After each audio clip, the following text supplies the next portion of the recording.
Olá, estudantes, boa tarde, tudo bem com vocês?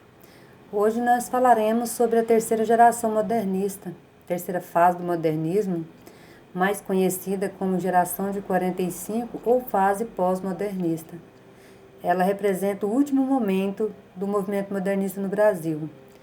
E também ela começa a perder força em 1945 e se estende até 1980, embora alguns estudiosos apontam que ainda hoje há grandes traços dessa geração nos dias atuais. Contexto histórico. O que acontecia nessa mesma época em que acontecia a terceira fase do modernismo? Redemocratização, visto que em 1945 termina o Estado Novo, ou seja, é o fim da ditadura de Vargas, 1937 a 1945. Também em nível mundial, também temos aí o fim da Segunda Guerra Mundial e o fim do totalitarismo nazista. Entretanto, tem início da Guerra Fria entre Estados Unidos e União Soviética. As principais características desse período é o passadismo, ou seja, retorno ao passado, as ideias passadas, onde eles aproveitaram as formalidades, né? Temos aí a oposição à liberdade formal, eram contra a formalidade, experimentações artísticas, ou seja, ficção experimental, as experiências, houve também os contos fantásticos, o que não havia nas duas gerações anteriores, retorno à forma poética, valorização da métrica e da rima, o que acontece no retorno ao passado. Influência do parnasianismo e simbolismo, que foi um movimento traçado por grande sentimentalismo, inovações linguísticas e metalinguagem. Essa influência parnasianista e simbolismo retoma aqui o retorno ao passado, né? Temos regionalismo universal, temática social e humana, linguagem mais objetiva. Essa prosa modernista, embora ela foi no modernismo, foi o tipo mais explorado na terceira fase, foi a prosa modernista, correto? A prosa modernista ela está inserida em vários trabalhos dos modernistas desta época. Diante de tudo isso aqui, nós temos aqui a prosa urbana, né, modernista, a prosa modernista urbana, temos a regionalista e a intimista. Essa prosa modernista urbana é a principal característica, a sua principal característica é a sua ambientação urbana, ou seja, na cidade, em detrimento ao campo e ao espaço agrário.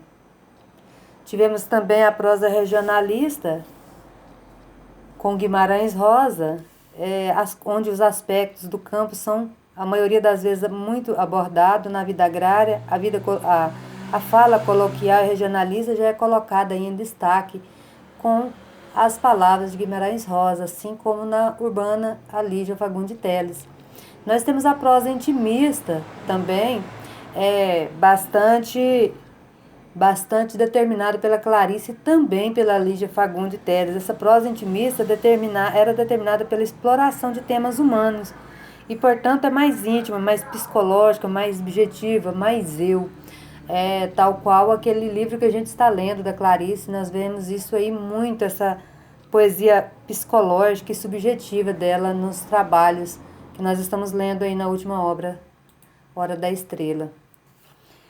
E por isso, os poetas dessa fase eram chamados de neoparnasianismo, ao fazer referência às principais características da poesia parnasiana, por causa desse subjetivismo, desse psicológico alterado, né? Da metricação, né? Veja bem aqui, ainda que a prosa tenha sido o tipo mais explorado na terceira parte modernista, a poesia também apresentou bastante preocupação com a estética, que é aquele retorno ao passado, métricas e versos, busca da perfeição, culto à forma, que é aqueles padrões clássicos que eles retomavam aí na última geração. Eles começaram a buscar de acordo com o que não necessitava tanto ser assim tão perspicaz contra o sentimentalismo, né? Bastasse que mudasse a estética, assim como fez esses autores aí. A Clarice Lispector, então, foi uma das autoras que mais trabalhou esse tipo de trabalho parnasiano, né?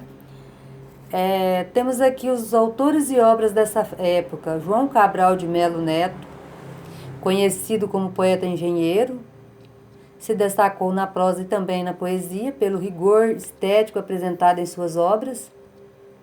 Temos a Clarice Lispector, que se destacou na prosa e também na poesia com caráter lírico e intimista. Temos aí João Guimarães Rosa. Ele teve uma linguagem muito complicada, que os estudantes ainda têm muito que aprender com ele. Foi um dos maiores poetas do Brasil, sendo que na maioria de suas obras são ambientadas no sertão.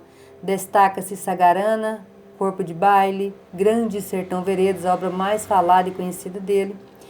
Nesse caso, a linguagem dele chega a ser difícil, porque ele fala totalmente como ambientalista sertanejo. Para muitos que moram na cidade, essa linguagem fica um pouco ofuscada. O Ariano Suassuna, um grande autor que nós temos assim um grande respeito por ele, também é o defensor da cultura popular brasileira.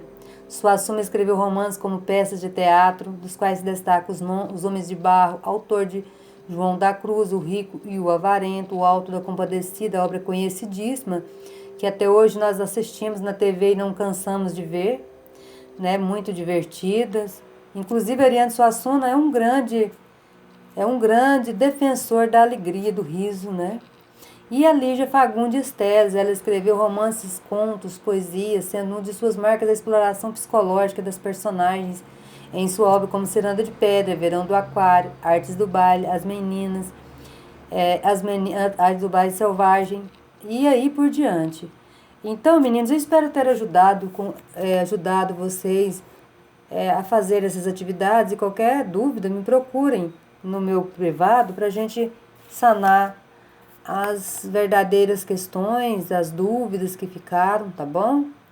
Qualquer coisa me chame aí, estou à disposição. E aí, bons estudos!